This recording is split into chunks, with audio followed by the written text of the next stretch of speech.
கர்த்தருக்குள் பிரியமானவர்களே, ஆகஸ்ட் 17 இன்றைய பனித்துளிகளின் தலைப்பானது ஒன்றாய் தரித்திருங்கள்.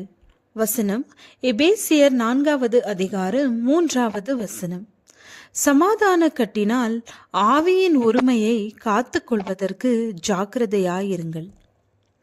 ஒரு கோழி தொடையினால் டேவ்பரி பாப்திஸ்ட் திருச்சபை 1800 இரண்டாய் பிளவுபட்டது. அதை குறித்து பல கதைகள் நிலவுகிறது.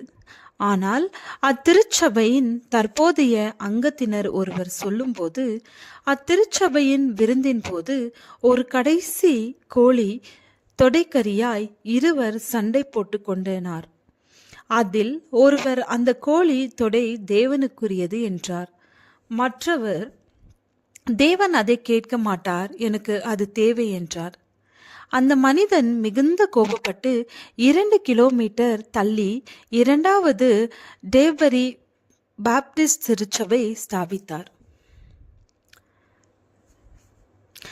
அதிர்ஷ்டவசமாக அந்த திருச்சபைகள் பிரச்சனையை அமர்த்தி சபையை பிளவுபட்டதற்கான இந்த கீழ்த்தரமான காரணத்தை தங்களுக்குள்ளாகவே மறைத்து கொண்டனர்.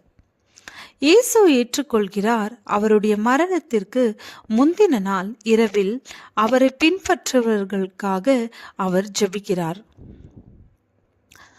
அவர்கள் எல்லோரும் ஒன்றாயிருக்கவும், பிதாவே, நீர் என்னை அனுப்பினதை உலகம் விசுவாசிக்கிறதற்காக நீ என்னிலேயும் நான் உம்மிலேயும் இருக்கிறது போல அவர்கள் எல்லோரும் நம்மில் ஒன்றாயிருக்கவும் வேண்டிக் கொள்ளுகிறேன். யோவான் 17வது அதிகாரம் வசனம் 21-23 வரை. பவுல் ஏற்றுக்கொள்கிறார். சமாதான கட்டினால் ஆவியின் ஒருமையை காத்து கொள்வதற்கு ஜாக்கிரதையாயிருங்கள். ஒரே சரீரமும் ஒரே ஆவியும் உண்டு என்று வலியுறுத்துகிறார். அவைகள் பிரிக்கப்படவும் முடியாது. நம்முடைய பாவங்களுக்காக கிறிஸ்துவின் சரீரம் உடைக்கப்பட்டது என்பதையும் நம்பும் நாம் அவருடைய சரீரமாகிய திருச்சபையை கோபம், புறம் பேசுதல், பிரிவினைகள் என்று தகர்க்க கூடாது. சபை ஊழல்களில் சிக்குவதை காட்டிலும் நமக்கு நாமே தீங்கிழைத்துக் கொள்வது மேல். மற்றவர்களுக்கு கோழி தொடையை தாருங்கள், அத்துடன் சுவையான தின்பண்டத்தையும் சேர்த்து தாருங்கள். திருச்சபையின் ஒற்றுமைக்கு உங்களின் பங்களிப்பு என்ன என்பதையும், அந்த ஒற்றுமைக்கு நீங்கள் வேறு என்ன செய்யலாம் என்பதை ஜெபத்தோடு சிந்தித்து நடைமுறைப்படுத்துங்கள்.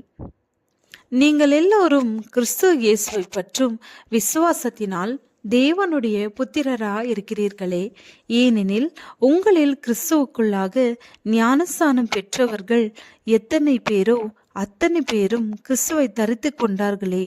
நீங்கள் எல்லோரும் கிறிஸ்து இயேசுவுக்குள் ஒன்றாயிருக்கிறீர்கள். கலாத்தியர் 3வது அதிகாரம் வசனம் 26-29 வரை. ஜெபம். பரலோக பிதாவே, மற்றவர்களோடு சமாதானமாயிருக்க எல்லோரோடும் இணைந்திருக்க உதவி செய்யும். ஆமென்.